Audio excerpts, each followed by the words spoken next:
Well, good morning and welcome to a slightly earlier than usual 11s.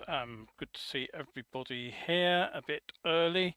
Do apologise that I've got people staying and we're off out in a minute and try and beat the rain, which is looks like it's due to arrive. Clive's looked in, Kevin's looked in. Good morning to both of you. So, right, with no further ado, what have we got for you today? It's 11s 379. It's Sunday the 29th of October. We are an hour early. Clocks have also done their thing this morning. We'll be looking at General Motors driverless cars. They've had their testing permit withdrawn in California after a fairly alarming crash. More on that in a moment. Bystanders have prevented a bike theft in Bristol. We'll have a look at that story. The Oxford AA original approved leggings for ladies have been recalled in toto by Oxford products, every single one of them. Graphite export controls have been introduced by China, and that is likely to impact battery production, which is not good news. But on the other hand, Toyota are close, they say, to producing solid-state batteries. Not quite sure what's in those. They may well still require graphite.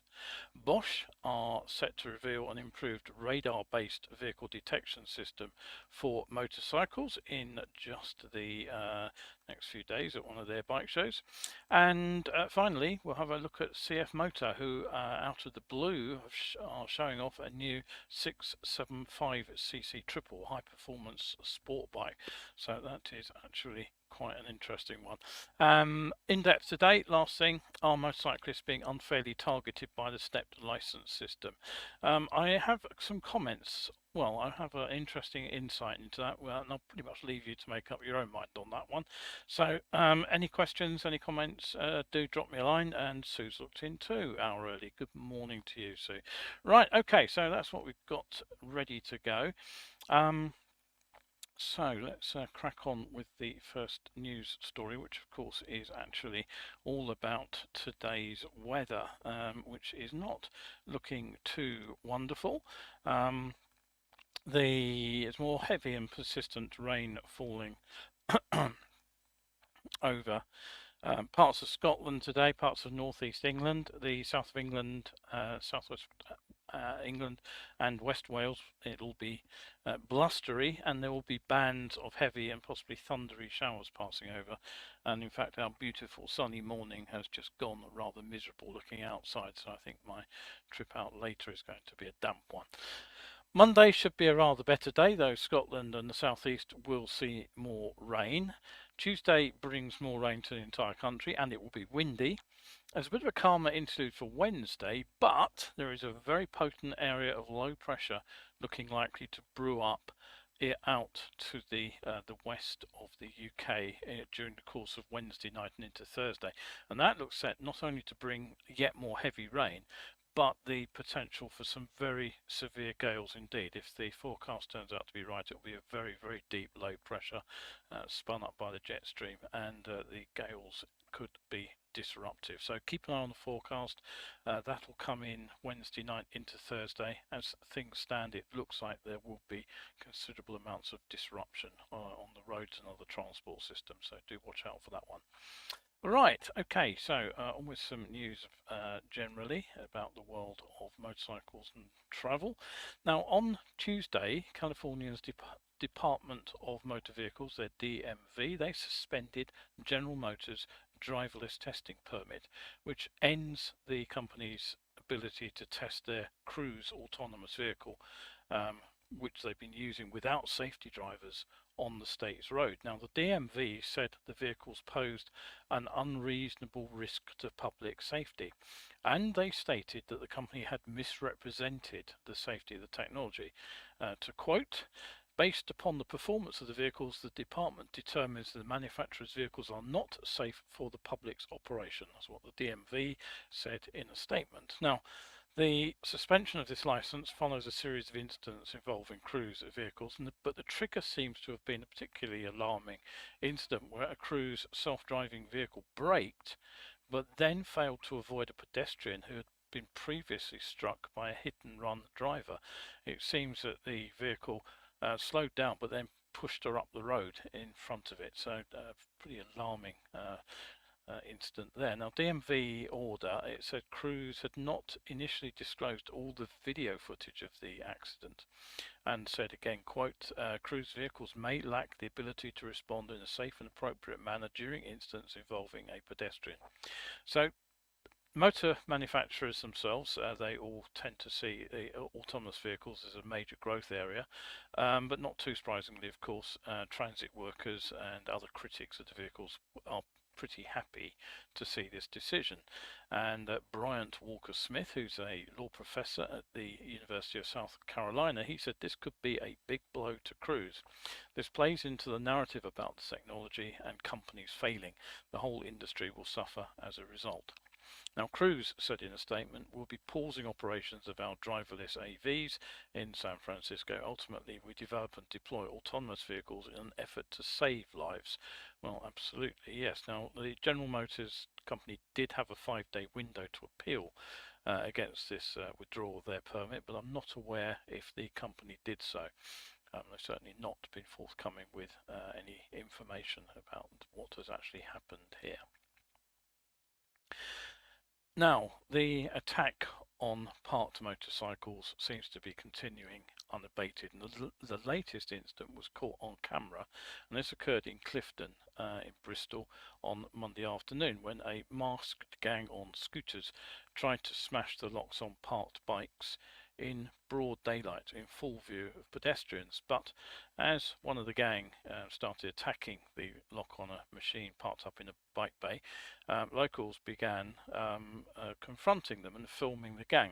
Now, it clearly intimidated the gang. You can find the video fairly easily on social media if you go looking for it. One of the thieves chased and threatened a woman with a hammer, at which point another man stepped in to confront him, and he too was threatened with the hammer.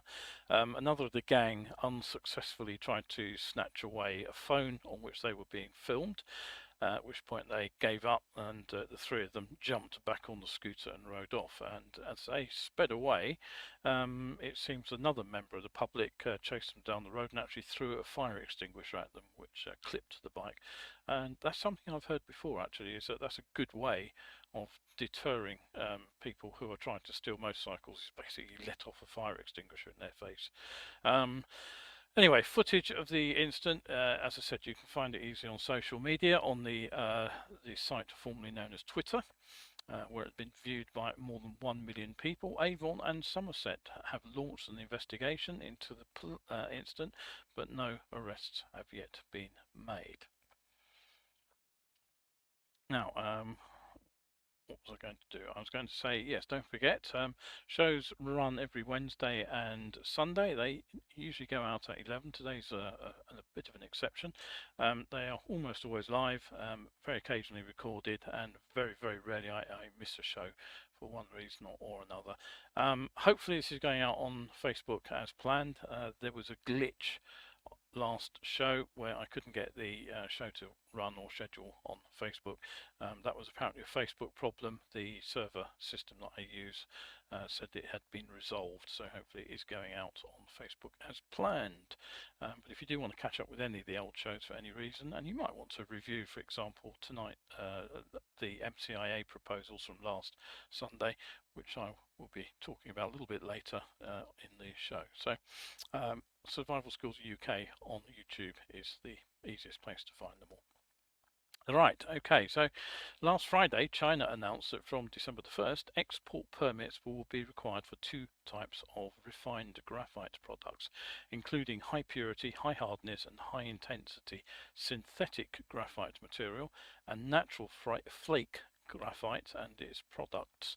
Now, graphite is an essential material. It's used in a number of different industries, including electronics, of course, and also in batteries. Now, China, turns out, is the world's top graphite producer. Well, there's a surprise, and therefore a top exporter, and it refines more than 90% of the world's graphite into the material which is necessary to construct virtually all EV battery anodes. Now, the country has implemented export restrictions in the past, and they say that no specific country is being targeted, but the top buyers of Chinese graphite include Japan, India and South Korea, and predictably the United States.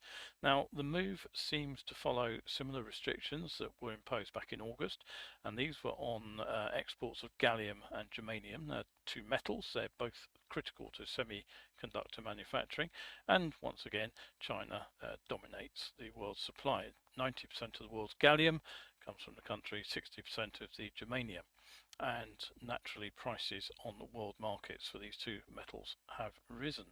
Now temporary controls on 5 less sensitive types of graphite used in basic industries such as steel, metallurgy and chemicals, they have been dropped, but with the high quality stuff in hot demand for making batteries, shortages are anticipated. Now on a more positive note, did you see what I did there?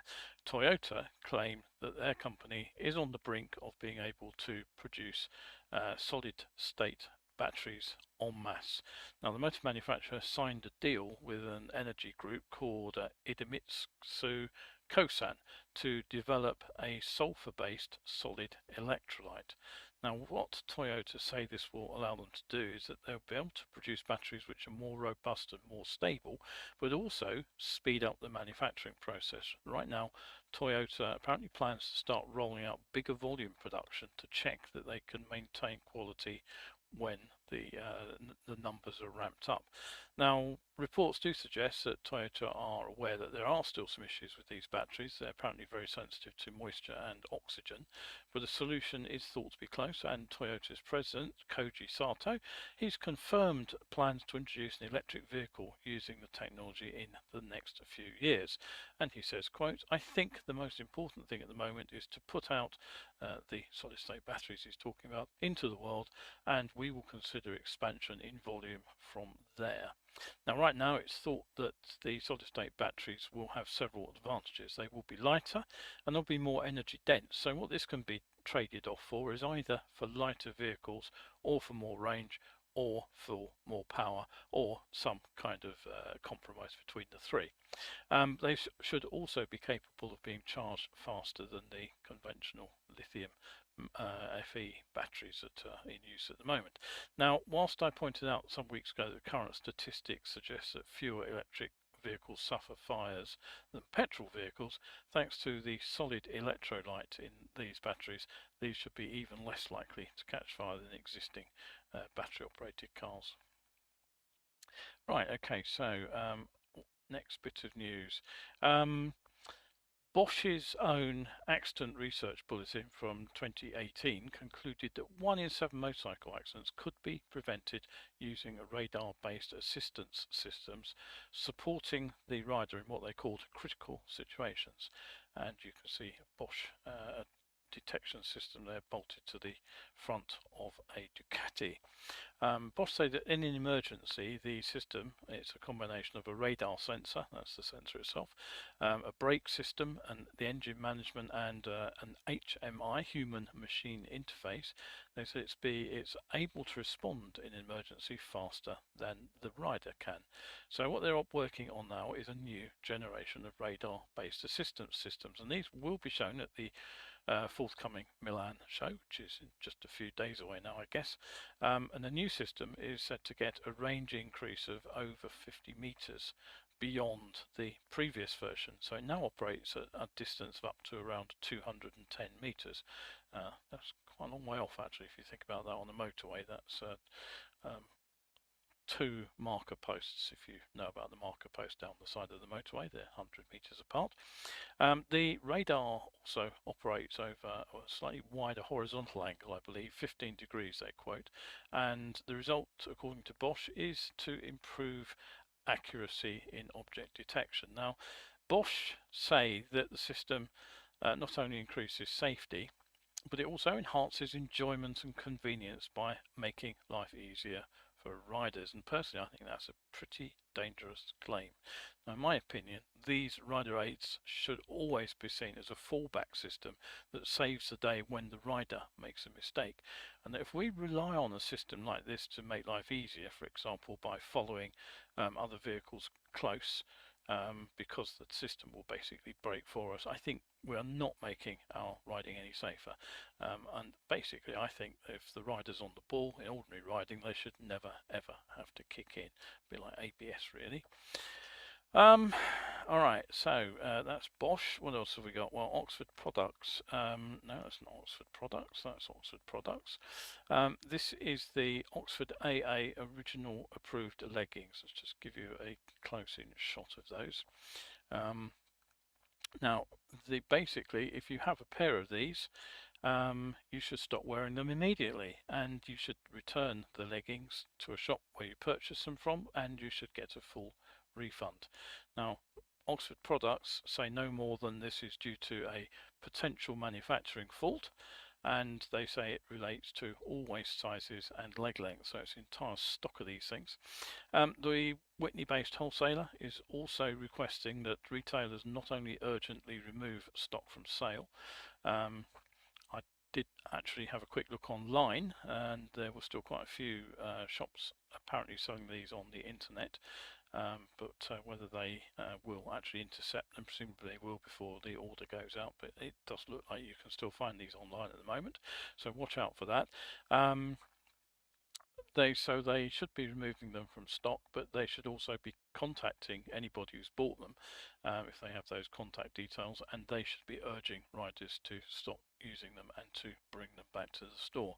Now, Oxford Products, they have sincerely apologised for any inconvenience caused by the recall, and they do want to point out that the recall only affects the one product, and I'll just put that up on in the comment stream actually, along with the contact details. Just so you can see that. There we go. So it's product code, it's TW228101, and there's the contact number for Oxford and their customer services if you want to find out what is going on there. Right, okay, so the £120 leggings basically are claimed to have been the world's first AA approved single layer motorcycle legging. They are built around Oxford's trademarked Armorlite material, which is said to allow a figure-hugging fit, a generous stretch capacity of the fabric, and to come fitted with level 2 CE knee and level 1 CE hip protectors as standard. So I'd be quite interested, obviously, to know what the manufacturing fault actually is. Now, take a look at these denim jeans. There they are. I thought I cleared all those pictures out. That's from last week. This is the Oxford Original CE Armorlite denim pants, or trousers, depending on what you like to call them. Now these have been tested by Motocap. The ladies' leggings don't appear to be on their website just yet. These are similarly constructed with the Armorlite fabric. They were tested back in 2020. Now, they cost £130, and the bad news is, despite having a AA CE rating on the CE certification scheme, they failed just after 1 second on the Motocap abrasion tester, just 1 second, so basically almost as soon as you hit the road. As a result, Motocap gave these the lowest 1-star rating for motorcycle safety. Which is a bit disappointing, really, isn't it, when they're supposed to be AA rated. So I'd be interested to know if there's any connection between the Motocap testing and the withdrawal. Maybe we will find out at some point in the future, and more likely I suspect we won't. Right, couple of comments. Clive says it's hammering down in central Scotland, lots of flooding, some roads looking like rivers this morning. Luckily, he says, I'm in the truck. Yes, good idea. Pete says graphene has been found in vaccines too. Oh, that's interesting, didn't know that. Right, okay, so let's have a look at some motorcycles then. Hopefully I've got the right photo up this time. There we go. Let's have a quick look at this bike here. Give you a zoom in look. There we are. Now, September the 2nd, it seems that CF Moto took to the Zhuzhou International Circuit in China, and they showed off this machine, which is their 675 SR, and it's a 3-cylinder super sport bike. And CF Moto says it delivers more than 100 horsepower and 100 Newton meters of torque. Now, obviously, what's been going around online is that there are veiled suggestions that the origins of the motor, such as based on the statement, it isn't known whether the engine was developed solely by CF Moto or if it makes use of technology found in other bikes. And historically, of course, Chinese manufacturers haven't been too shy about borrowing the other models and using them as the basis for their own bikes. But it's not just down to the 675 displacement. Now, it happens to be the capacity also used by MV Agusta for their F3 and for the Triumph triples. But there's probably a simpler explanation than the fact they've just copied those bikes. It's the choice of 675 makes it eligible for racing. Now, the MotoGP Moto 2 engine, of course, is a race-developed 765cc Triumph triple, but the capacity limits changed recently. For years, the superbike class, for example, that had limits of 600cc 4 cylinders for the super sport class, which would race against 675cc triples. MV Agusta have had some success in the class with their own 675 F3, and there was a dispensation to allow a bigger 750cc for twins. So for many years the Ducati ran their 750 twins alongside the other machines. Now, little is known about the equipment level on this particular CF Moto. They only said that it has, quote, first-class features when it comes to brakes, chassis, equipment, design and all aspects needed for a thrilling ride on the road and a sharp tool for the track. The styling is fairly unashamedly sport bike as well. I mean, if you look at the bike's been sort of covered in plastic wrap to disguise it a little bit, but you can see there are wings on the fairing there. And rather more interestingly, there's a sort of massive ducting system around the caliper there, presumably to draw cooling air towards it. So whether this represents the intent of CF Moto to enter the bike into race series, I don't know. Whether it's just basically going to be a bike aimed at track riders for track days and things, I don't know that either. Or whether it's just a sporty bike attempting to crack into what's left of the super sport market, I really don't know the answers to that one. It'll be interesting to see.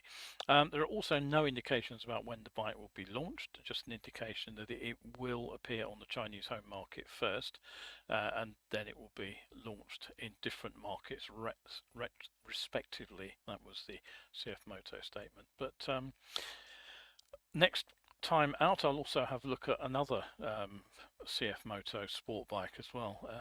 So whatever the intent they have in placing this bike on the market, the pace of their development of new machines is really quite astonishing. Right, anyway, so I'd be interested to know what people think about buying a bike like that. People continually say wouldn't buy a Chinese bike, but they'd quite happily build buy a KTM, which has basically got Chinese motor in it, the 790 range. Right, okay, so now just to round off today's show with the in-depth bit. Now, last week I talked at some length about the MCIA, Motorcycle Industry Association, and their proposals to change the licensing system for motorcycles. Now, the MCIA say that something needs to be done because the system as it stands is, quote, burdensome, complex, expensive. And they also say that it has a deterring effect on riders starting at an early age, because with the access to bigger bikes restricted to older riders, many riders don't get onto a motorbike until they are old enough to go straight onto those bigger machines. Now, whether that's all right or wrong, I would certainly agree that there are some changes necessary, and the tiered system that we have at the moment, which I described at length in the on last Sunday's show, is needed, frankly, because of the way that the UK government and the DVSA gold-plated the EU directive. Now, I did mention, of course, last time out that the EU were not entirely responsible for this, because their directive did allow that riders who had passed a test on a 125 capacity machine to move up the next stages to the intermediate and then the full power motorcycles via a training option. But the UK government and the DFT and the DVSA decided that they would make riders repeat that identical test to move between one tier and another, which certainly makes life more difficult for riders. Now, the other thing, of course, that about the system as it stands at the moment is the take a test on a 125, get a full license for a 125. What that effectively does is it deters the youngest and the most vulnerable, of course, riders from taking their bike test. What they end up doing is then repeating CBTs. So they don't learn anything new. They get on the road with an absolute minimum of basic training, and then they just sit there and wait till they're old enough to take the A1 test at 21 in many cases. Now, I saw nothing in the MCIA proposals that would actually make things simpler. In fact, they actually introduced a sort of new informal category of motorcycle, at 22 kilowatts, which is roughly 30 horsepower, so something in the 250-300 cc range, which effectively means more expense for motorcyclists, not less, if they have to buy a 125, this 253, 300, and then go on to the sort of 500 and then the unlimited power classes, actually adding a level of complexity. And the big problem is that the MCIA's plan still allows novice riders onto the road with just that basic, very basic and arguably inadequate CBT behind them. So there's nothing to suggest there that they would actually have the safety benefits that are claimed, and that the casualty rates for the youngest, most vulnerable riders riding around on CBTs, on L plates, would actually benefit. But, okay, Martin asked, not unreasonably, why the DFT and the DVSA don't seem to think that a similar arrangement would also be good for novice car drivers, so tiered licenses for car drivers. Now, that's actually quite a good question. Now, I did answer it in the comments at some length, but one of the things I had a memory of was that the government had been looking at tiered licenses for cars. Well, I did a bit of digging back, and I actually found that back in October 2020, something I had actually forgotten, I had actually covered this in this show, and that was the announcement that the government were dropping plans for this graduated car license idea. Now, the turnaround was announced by the then Roads Minister, Baroness Veer, and what she said was basically that the Department for Transport would not be progressing work on graduated driving licenses, GDLs, and she told MPs that this is partly due to the potential impact of restrictions on young people's employment, i.e. the need to get to and from work, presumably, but quite how that the restriction on getting to into bigger vehicles operates. You can drive a small car to work, many people do. Anyway, she announced at the time that the focus would switch to a new curriculum to teach learners how to deal with a range of road and weather conditions outside of the basic driving lessons and basic driving test. And it seems that the option that would be looked at would be to use a logbook to record learners' experience, and that this logbook would have to be shown in order to pass the test. In theory, I suspect it would probably be better used before you booked it. Anyway, the modules that were being proposed were these: driving in adverse conditions, driving after dark, driving at high speed, so that would be dual carriageways or possibly motorways if motorway access was possible in the area that the trainee was out on the road, and one more on the risks of distracted driving. Now, as it happens, If you know about the system, you'll find that you'll probably be aware this is actually very much like the existing Pass Plus scheme. These are sort of post-test add-on modules. I do suspect most people will probably never have heard of them, but they've been around for quite a while. They were certainly in operation when I started CBT training back in 1995. So Pass Plus has been around for a long time. This seems to be making Pass Plus part of the driving test though. So as things stand right now, those tiered licenses that Martin was implying would be something the government should be looking at. They seem to be off the menu again. How far along the modules plan has progressed beyond the usual talking shops, I have no idea. I've certainly not heard it mentioned again. And of course, there's a very good chance it's been quietly sidelined, not just because since October 2020, we've been through quite a number of roads ministers, you may have noticed, as well as full-blown governments. So there's likely to be different priorities involved there. But also, I suspect an issue here is that the DVSA are still struggling to catch up with the backlog of tests created by the pandemic. So adding extra sort of tiers to the training, which the examiners then have to look at, probably isn't ideal. Anyway, here is something that apparently is under active consideration, and for which the DFT called for evidence back between August and October last year. And this is the C1 7.5 tonne goods vehicle entitlements. Now, if you take your photo card out of your wallet and have a look at the back of it, you may or may not have entitlement to drive a 7.5 tonner.